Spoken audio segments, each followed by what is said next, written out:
Today, on Running to Him, we might point our fingers at the Israelites and say how fickle they were in their relationship with God.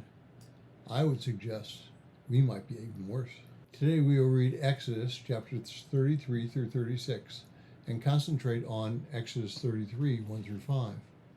Exodus 33, 1 through 5 says, Then the Lord spoke to Moses, Depart and go up from here, you and the people whom you have brought up from the land of Egypt, to the land which I swore to Abraham, Isaac, and Jacob, saying, To your descendants I will give it. I will send an angel before you, and I will drive out the Canaanite, the Amorite, the Hittite, the Perizzite, the Hivite, and the Jebusite. Go to a land flowing with milk and honey, for I will not go up in your midst, because you are an obstinate people, and I might destroy you on the way.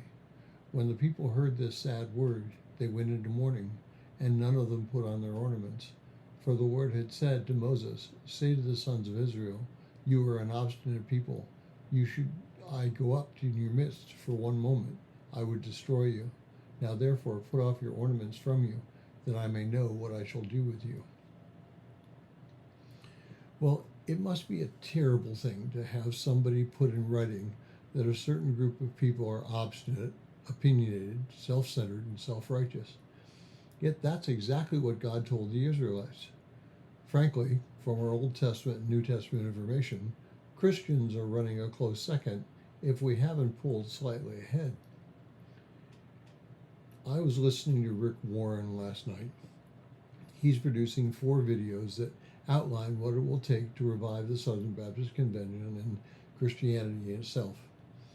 He said he planned to make these videos before Saddleback Church was disassociated with the Southern Baptist Convention, which recently happened. There are certain things about which the SBC disagrees with Saddleback Church. The most predominant one was that they ordained a woman to be a satellite pastor in one of their satellite churches. But what he said in the first video about the Southern Baptist Convention was alarmingly accurate. As a convention, we lost approximately 500,000 members last year. There is a reason Christianity is declining in the United States and functionally worldwide. We need to focus on who we are and how we are supposed to act in the world. In many ways, we act like the churches in the first few chapters of the book of Revelation.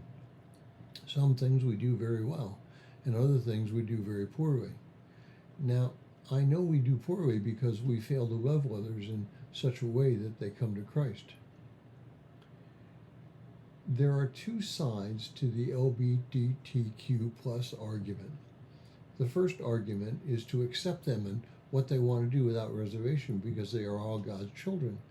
And the second way is to condemn them and refuse to have anything to do with them. In addition, this group ensures that every time they encounter someone that they don't like, they let them know how much different they are and how much they don't like them. Both these groups are wrong. Christ ate with sinners. Christ told sinners to go and sin no more. We are to have compassion for people who are struggling. We live in a fallen world, and people are going to show the extent of how far that world has fallen. We must be ready to minister to those people.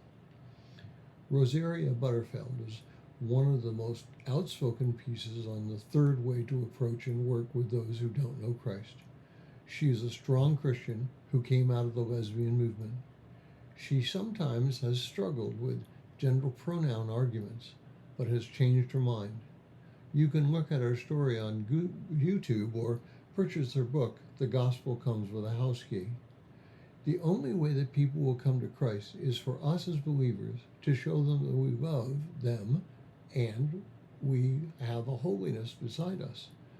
We need to love those struggling with sin and be holy so that those people see that we have the answer. This is one of the reasons why God struggled with Israel. In Jesus' day, the Pharisees were very religious but not compassionate. There were groups like the Sadducees who were more liberal but not holy. We must live our lives so that people ask, why are you different and how can we live like you? We must not be obstinate and we must be repentful. Thank you for listening. We pray that today's devotion was meaningful to you. We would love to hear from you. You can use either Facebook or YouTube to like, subscribe, share, and tell others about us. If you would like to contact us, you can reach me at phineasjacobus@runningtohim.net.